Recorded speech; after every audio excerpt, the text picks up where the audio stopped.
The Selfish Crocodile by Faustin Charles and Michael Terry. Please subscribe, like and watch until the end where a surprise is waiting for you. Thank you.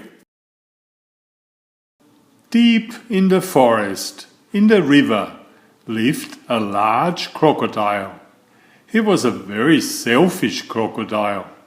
He didn't want any other creature to drink or bathe in the river. He thought it was his river.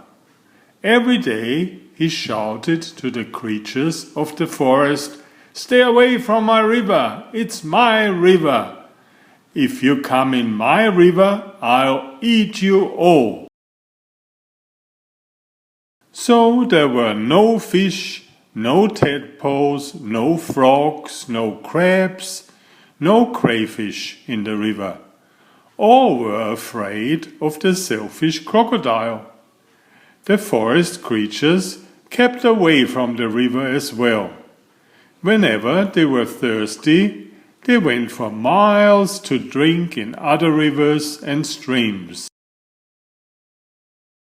Every day the crocodile lay on his great big back in the sun, picking his big sharp teeth with a stick. But early one morning the forest was awakened by a loud growling sound. Something was in terrible pain. The creatures thought that it was an animal caught by the crocodile. But as the sun came out brightly, they saw that it was the crocodile who was in pain. He was lying on his big back, holding his swollen jaw, and he was crying real tears. The creatures drew closer, but not too close. Some of the creatures felt sorry for the crocodile. "What's the matter with him?" asked a deer. "I don't know," said a squirrel. "Maybe he's going to die," chirped a blackbird. "If that happens, it'll be safe to go in the river," grunted a wild pig. The animals thought about this. They hung from branches, they hung from vines, they buzzed in the air, and they shook their heads as they watched the great big crocodile in pain. No animal tried to help. Suddenly a little mouse appeared, sniffing the air. He ran along the crocodile's tail, then onto his tummy. The other creatures stared.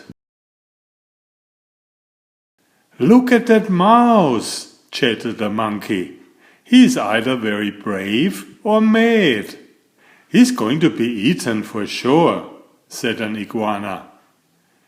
The mouse crept along the crocodile's big neck and into his open mouth. There was a hush in the forest. The mouse got hold of something and pulled and pulled and pulled.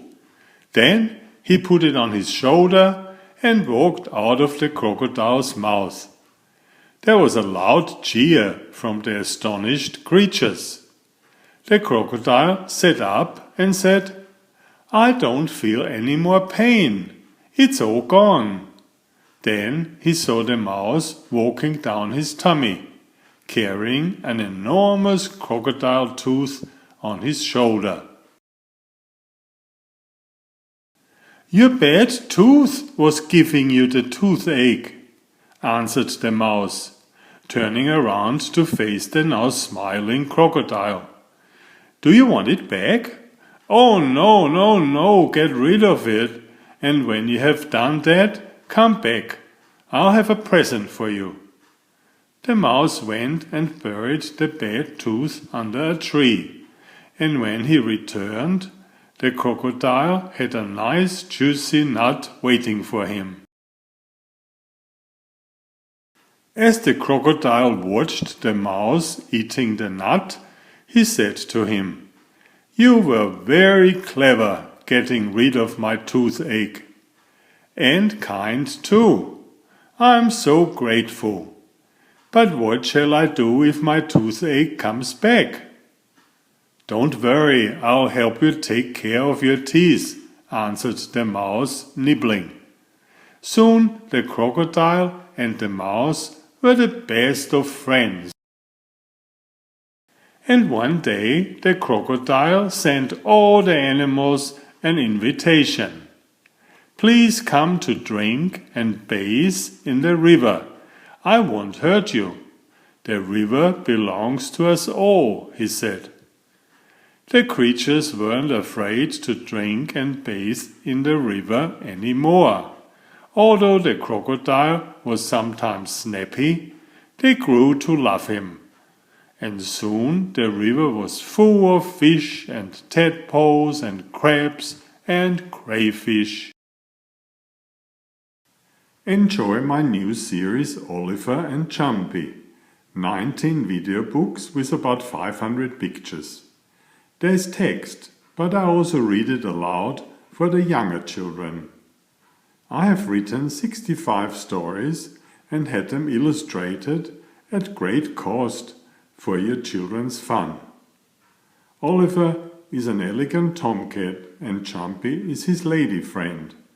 Oliver loves to ride in Jumpy's pouch when they go for adventures together. Please find a link to the first book in the description of this video. Please always subscribe and like if you find my effort interesting. Thank you so much.